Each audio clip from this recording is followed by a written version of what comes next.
in the state of Nebraska, in the USA, in the Plain States.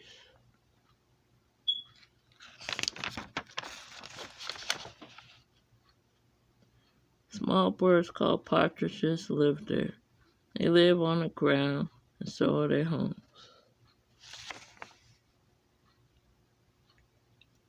The partridge diet consists of nuts, seeds, and berries grown on the plains.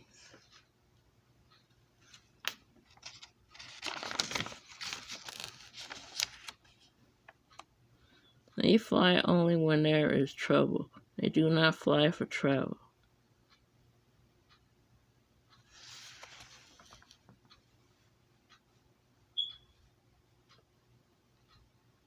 Partridges is the cousin to the quail.